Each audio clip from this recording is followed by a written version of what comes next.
वालेकुम dear students, आज का जो हमारा टॉपिक है वो क्लास 9 केमिस्ट्री चैप्टर नंबर 3 की एमसीक्यूज एक्सरसाइज हमने सॉल्व करनी है प्लस शॉर्ट क्वेश्चंस। चलिए शुरू करते हैं। फर्स्ट एमसीक्यूज पढ़ें जरा बुक का। वो कहता है हमारे पास when molten copper and molten zinc are mix together they give rise to new substance called brass. जब हम मोल्टन जिंक और मोल्टन किसको कॉपर को मिलाते हैं तो हमारे पास एक अदर सब्सटेंस बनता है मेटल का, वो क्या करता है, ब्रास बनता है। अब predict what type of bond is form between copper and zinc. इन दोनों कॉपर और जिंक के दरमियान कौन सा ऐसा बॉन्ड बनता है जो कि ब्रास को क्या देता है, जन्म देता है, प्रोड्यूस करता है। सबसे पहले देखें, कोऑर्डिनेट कोवैलेंट बॉन्ड बनता है, आयोनिक बॉन्ड बनता है, मेटालिक बॉन्ड बनता है, कोवैलेंट बॉन्ड बनता है। आपको पता है हम यहाँ किन की बात कर रहे थे, मेटल्स की बात कर रहे थे। तो यहाँ कौन सा बॉन्ड बनेगा मेटल्स के दरमियान, मेटालिक बॉन्ड बनेगा। तो ऑप्शन नंबर क्या आ जाएगी, ऑप्शन नंबर हमारे पास आ जाएगी सी। ठीक है, ऑप्शन नंबर आ जाएगी हमारे पास सी करेक्ट हो जाएगा। ठीक है, which element is capable of forming all three types of bond. MCQs number 2 है कि कौन सा एलिमेंट है इन चारों में से जो कोवैलेंट, कोऑर्डिनेट और आयोनिक बॉन्ड बना सकता है। तो ऑप्शन नंबर आएगी हमारे पास B, oxygen. Oxygen covalent bond भी बनाता है, कोऑर्डिनेट कोवैलेंट भी बनाता है और आयोनिक बॉन्ड भी बनाता है।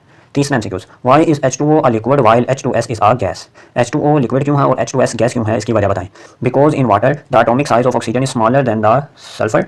ये तो बात नहीं बनती कि वाटर का एटॉमिक साइज क्या होता है, स्मॉलर होता है किसके, एटॉमिक साइज से, सल्फर के।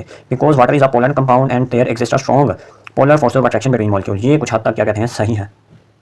सी वाली ऑप्शन है because H2O molecule is lighter than H2S, ये भी कुछ हद तक सही है। Because water can easily freeze into ice, ये बात गलत है। अब इन चारों में से हमने करेक्ट ऑप्शन देखनी है। Option number B is the right answer for MCQs number 3। Let's take it. Option number 3 is the right answer. अब चौथा एमसीक्यूज देखते हैं, which of the following compound expected to be weakest. इनमें से कौन सा कंपाउंड वीक होगा। अब देखें, कार्बन और कार्बन के दरमियान इलेक्ट्रोनेगेटिव डिफरेंस क्या है, कम है। क्लोरीन क्लोरीन के दरमियान भी कम है और ऑक्सीजन ऑक्सीजन के दरमियान भी कम है। फ्लोरीन, जिन एलिमेंट्स की क्या हो, इलेक्ट्रोनेगेटिविटी क्या हो, ज़्यादा हो। ये बात याद रखनी है, जिन एलिमेंट्स की इलेक्ट्रोनेगेटिविटी क्या हो, ज़्यादा हो, और दो एलिमेंट्स ऐसे आपस में क्या हो जाएं, जुड़ जाएं, और दोनों का जो डिफरेंस आए वो क्या आए, जीरो आए, कम से कम आए, वो बॉन्ड सबसे ज़्यादा वीकेस्ट बॉन्ड होता है। अब देखें, इन चारों में से सबसे ज़्यादा जो इलेक्ट्रोनेगेटिविटी है वो हमारे पास फ्लोरीन की है, होती है 4। ठीक है, अब दोनों फ्लोरीन की क्या है, 4 - 4, तो क्या हो जाएगा, आंसर 0 के इक्वल हो जाएगा। ठीक है, तो सबसे ज़्यादा वीकेस्ट बॉन्ड होगा फ्लोरीन और फ्लोरीन का। आगे, which form of carbon use as lubricant. कौन सी कार्बन की फॉर्म है जो कि लुब्रिकेंट के तौर पर यूज़ होती है, ग्रीस के तौर पर यूज़ होती है, फ्रिक्शन को कम करने के लिए। कोल, डायमंड, ग्रेफाइट या charcoal. Graphite is the right answer, option number C. छठा एमसीक्यू देखिए, keeping in view the intermolecular forces of attraction indicate which compound has the highest boiling point. इन चारों में से ऑप्शन नंबर 6 में हमारे पास इन चारों में से कौन सा ऐसा कंपाउंड है जिसकी हमारे पास बॉइलिंग पॉइंट क्या है, हाई है। तो हमारे पास जो होगा, जिनका इलेक्ट्रोनेगेटिविटी डिफरेंस क्या होगा, आपस में ज़्यादा का होगा, वो क्या होगा, स्ट्रॉन्ग बॉन्ड होगा, उसका बॉइलिंग पॉइंट क्या होगा, ज़्यादा। तो option number C is the right answer, hydrogen fluoride. Which metal, अब क्वेश्चन नंबर 7 देखें, which metal has the lowest melting point. इन चारों में से कौन सा मेटल है जिसका मेल्टिंग पॉइंट क्या होगा, कम होगा। I think sodium is the right answer. ठीक है, सोडियम का मेल्टिंग पॉइंट सबसे ज़्यादा क्या होगा, कम होगा। अगले पेज पर आ रहे हैं, ये देखें, क्वेश्चन नंबर 8 है हमारे पास, which ionic compound has the highest melting point. कौन सा ऐसा आयोनिक कंपाउंड है जिसका मेल्टिंग पॉइंट क्या होगा, ज़्यादा होगा। NaCl is the right answer, option number A. आगे, which compound contain both covalent and ionic bond. इनमें से कौन सा ऐसा कंपाउंड है जिसके दरमियान कोवैलेंट और आयोनिक बॉन्ड पाया जाता है। तो option number B is the right answer, ammonium chloride. Ammonium chloride के अंदर बहुत कोवैलेंट और आयोनिक बॉन्ड पाया जाता है। Which among the following, question number 10 है हमारे पास, which among the following has the double covalent bond. इन तीनों चारों में से किस एलिमेंट के दरमियान, किस कंपाउंड के दरमियान डबल कोवैलेंट बॉन्ड होगा। अब देखें, इथेन का फॉर्मूला आता है C2H6 होता है हमारे पास, इसके दरमियान सिंगल कोवैलेंट बॉन्ड होता है। मीथेन CH4 होता है। एसिटाइलिन हमारे पास ट्रिपल कोवैलेंट बॉन्ड होता है। इथाइलिन हमारे पास डबल कोवैलेंट बॉन्ड होता है, CH2 डबल बॉन्ड CH2। ये देखें, ये हमारे पास डबल कोवैलेंट बॉन्ड इथाइलिन में पाया जाता है। Option number C is the right answer. आगे हमारे पास इस चैप्टर के शॉर्ट क्वेश्चन हैं। पहला शॉर्ट क्वेश्चन देखें, पहले शॉर्ट क्वेश्चन में कहते हैं, what type of element lose their outer electron easily and what type of element gain electron easily.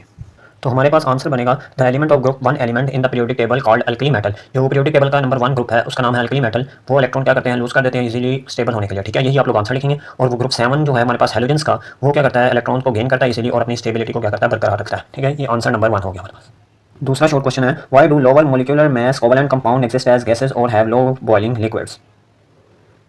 इसका आंसर आएगा, low molecular mass covalent compound exist as gases because they have weak force of attraction between their molecule and are low boiling liquid. हमारे पास जो covalent compound होते हैं जिनके दरमियान week force of attraction होती है, सच एज मीथेन और वाटर की एग्जांपल है, उनको मोलिकुलर मास क्या होता है, कम होता है, और उनको कहा जाता है लो बॉइलिंग लिक्विड्स। ठीक है, ये भी आपका क्वेश्चन नंबर 2 क्लियर हो गया। क्वेश्चन नंबर 3 कहता है, give one example of an element which exist as a crystalline solid and it has covalent bond between its atom. तो ये एक ही ऐसा एलिमेंट या कंपाउंड है जो कि क्रिस्टलाइन फॉर्म में पाया जाता है, उसका मैंने आपको बताया था, उसका नाम है डायमंड। ठीक है, डायमंड। ठीक है, याद रखना डायमंड। प्रॉपर इसका आंसर क्या बनेगा, diamond is a crystalline covalent compound and it exist as crystalline solid. ठीक है, और ये आपने याद रखना है, diamond is tetrahedral in structure. Diamond का जो स्ट्रक्चर होता है क्रिस्टलाइन में, वो कौन सा होता है, टेट्राहेड्रल स्ट्रक्चर होता है। ठीक है, क्वेश्चन नंबर 4 है, which property of metal made them malleable and ductile. तो एक ही प्रॉपर्टी है, वो है मेटालिक बॉन्डिंग। द